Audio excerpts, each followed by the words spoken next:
Hey everybody, it is me, MGK Major Gamer King here. We're starting up a new Minecraft series. I figured what a better way to relaunch this channel than starting with the first game that we ever uploaded. Obviously, I hope to have a quality increase from here and then. And I have made a few videos saying that I'm going to make like a kind of a channel comeback, and I never did. And to be honest, this isn't like a full comeback or anything. This is just, I have a little bit more free time in between training now. It'll be a little bit easier to create quality videos, especially because I have my little brother editing, and it just makes things a little bit easier. So we're just going to do a standard single player vanilla world. We're just going to call it, let's see, world,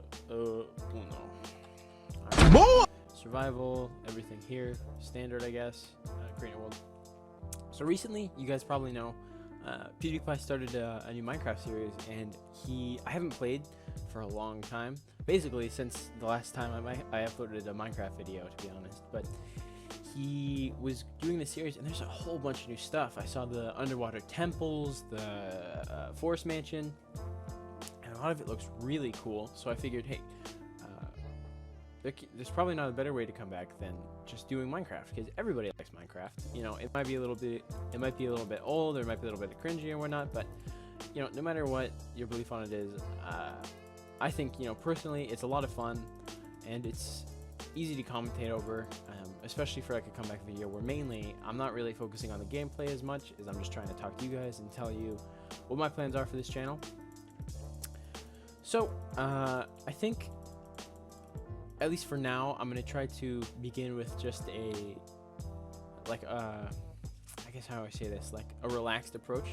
I'm not going to try to take things too seriously, and I'm definitely not going to say, like I did before, that I'm going to make, like I'm going to come back consistently, because I can't guarantee it. You know, I have other things that I have to take care of. But for now, I believe that the best thing that I can do with this channel is try to build a community, not one that's super big or, you know, that brings me anything particular besides that feeling of community, because I feel like that's the best thing that I can hope for on this platform. So my goal right now, for at least, is to build a community in which, you know, we can talk to each other, we can play games together, and it'll just be a lot of fun. So for now, we're going to start out with this series of Minecraft. It's just going to be a vanilla starter world. If you guys want me to change it up to mods, I definitely don't have a problem with that, considering this is obviously a fresh world. I don't really have any time investment. You can even tell me what mods you want me to use, what mod packs, what servers, you know, anything along those lines.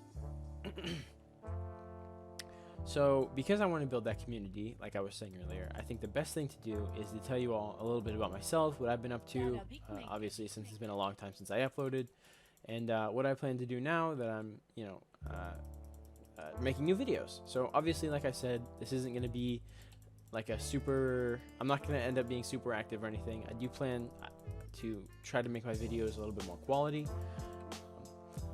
I'm going to try to improve my commentary, because I do believe with my brother editing, the quality will go up, but I still have to work on my own, you know, ability to entertain. Yeah, that's what's going to be happening. And I feel like the best way to kind of build a rapport with an audience, which is you guys, is to tell you a bit about myself. So my name is Dylan. I recently turned 16 years old, and I live in the state of Washington. I have been training the sport of Brazilian jiu-jitsu since I was 5 years old, I believe. I can't really remember because it was so long ago, but that's what my mom tells me, at least. And I do have some memory of it. If you don't know what Brazilian jiu-jitsu is, it's a grappling sport. So you should think like wrestling or judo, if you know that. So there's going to be submissions, like arm bars, rear naked chokes, other types of collar chokes, like a bow and arrow, loop chokes and stuff like that, as well as leg attacks and everything. I have been training for so long that, to be honest, it's what I spend most of my time doing, and it is what I wanted to end up making a living at. Now, you know, it is kind of a dream, so I'm gonna have to, you know, work while I'm trying to achieve that dream. But I'm lucky to have a lot of people who believe in me and who support me, so it does make it a lot easier. And it's cool to see, really, that people are willing to support a young guy trying to, you know, succeed in the sport. Let's see. So if you, like I said earlier, if you don't know a lot about Brazilian Jiu-Jitsu, it's just like wrestling. It's similar to wrestling. It's not just like, but it's similar to wrestling and things like Greco-Roman and stuff. It's a grappling art, that uses submissions, and I can tell you a little bit about the history. So it's derived from judo. Originally, a man, I forget it, Mitsuyo Maeda, I believe. I probably butchered the name. I know Maeda is the right way to say the last name, but the first name, I have no idea. But he came to Brazil. I'm not sure why he was there. I believe he was a government official, and he was there for some sort of government reason. But to be honest, that doesn't really matter. He ended up teaching the Gracie family, the head of the Gracie family, Carlos Gracie, I believe. Or no, that was that Helio's son. It doesn't really matter. He ended up teaching the Gracie family judo, and they kind of built it into their own style of Gracie jiu-jitsu. He also taught another family, and that created a whole separate lineage, but that's kind of a different story. So they created this Gracie Jiu-Jitsu, and you have basically two big names that come out of this family in the early days. You have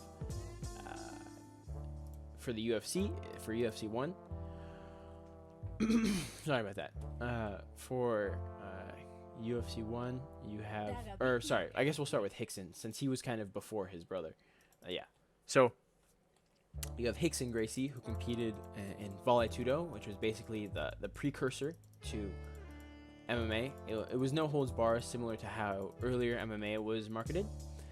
And with no holds bars, it was basically MMA rules. I believe there were some minute differences between the weird organizations. There's a documentary called Choke available. I would definitely recommend watching it. It's awesome. It's one of my favorite documentaries to watch because it, obviously it's about a sport that I love, and it's very interesting. I would recommend watching it. It follows Rickson throughout a Vale Tudo tournament, of which he is the returning champion, and it's pretty cool. So yeah, Rickson, he competes, and he ends up using jiu-jitsu to dominate his opponents. He does meet other grapplers. He meets guys that are way taller than him, and he ends up controlling them still. It's pretty amazing. And what I thought was so fascinating about it was that the idea of grappling is so different from striking, because in striking there's something called a puncher's chance. Anyone in a fight, even if they're dominating the whole time, if they get hit with a clean punch, can be put away. That's just how striking is. Now obviously striking is still a really complex sport, and if you don't and if you're not good, you're going with a much better opponent, it's likely that you're going to lose. But there's still a puncher's chance, which is that you can be knocked out at any point if they're able to connect. The thing with grappling is that doesn't really exist unless one guy who's beating you really solidly lets his guard down. Obviously there are comebacks, but you still have to be very good. But if your opponent completely outclasses you and you're of a similar weight, you're done. Like there's no puncher's chance in grappling. So that was Rickson's story. He competed in these Vale Tudo fights mainly in Japan. And then there was Royce Gracie. Royce with an R. Rickson is also with an R. That's just how they say it in Brazilian Portuguese. So Royce, on the other hand, was actually taller than his brother. I believe Rickson is like 5'10", 5'11", something like that. Royce is actually 6'1", 6'2", but compared to his brother, not a very muscly guy. Very slim. That classic like lanky, tall guy frame. And he was in this tournament, and UFC 1 was full of freaks. Here, I think I'll pull it up real quick, but it's full of guys who are on huge roids and stuff. And in the olden days, it wasn't as regulated a sport, so they didn't have. They would have guys, because it was a tournament style, compete multiple times in one night. Rickson did this as well. It's crazy, and it would never get by Athletic State Commission these days. It's pretty crazy to think about. But yeah, they would fight multiple times in one night. It's a very different style. If you look at Rickson, his game was basically to hold opponents in his close guard until they got tired of trying to pass and ultimately expending all of their energy doing so. And then he would win by submissions after wearing them out for like 30 minutes. It's crazy.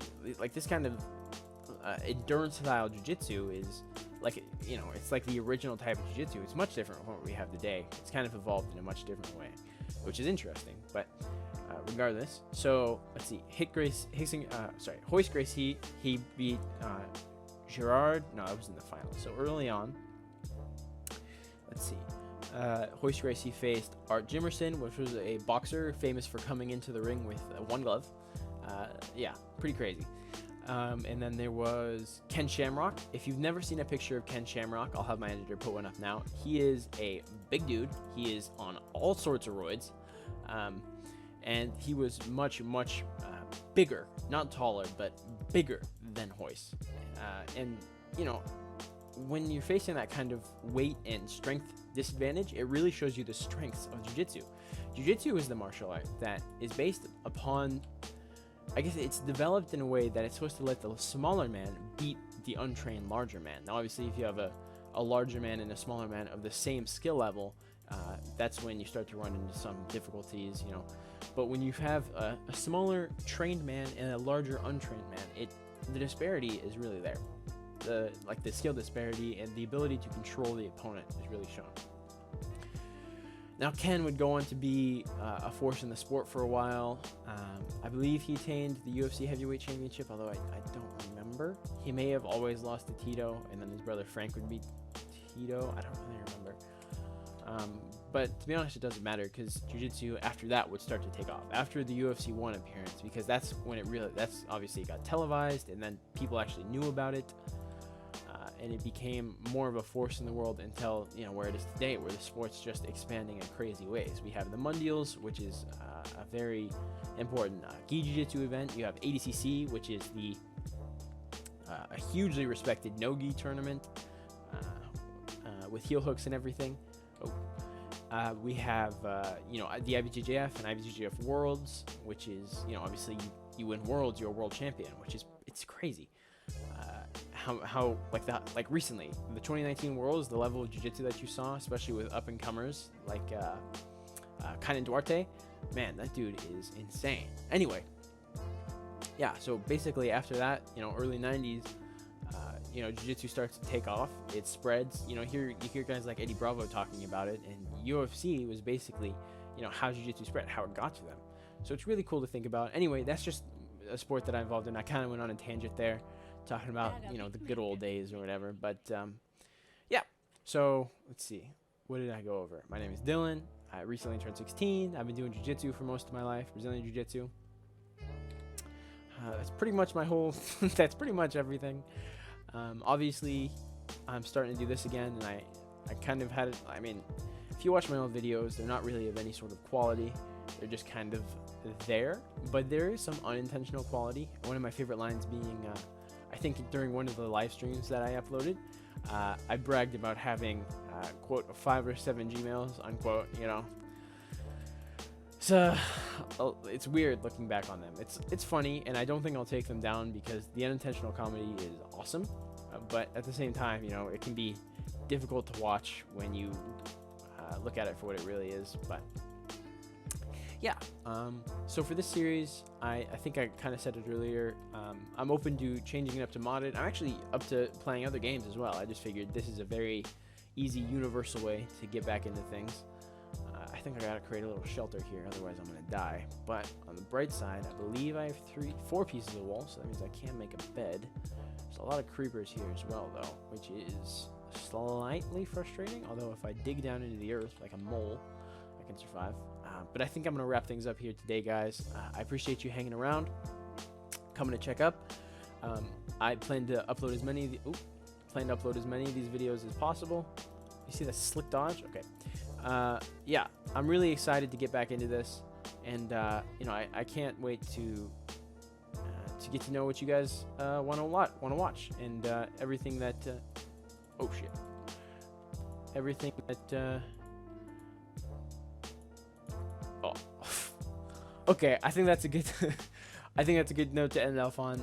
I'll see you guys all later, and I hope to see you again. All right. Okay, so it's me, and I'm starting a channel, and I'm gonna do like gaming. I'm gonna do a bunch of random workouts, and I'm gonna have like the best YouTube channel in the world, and I'm gonna get like 5 subscribers.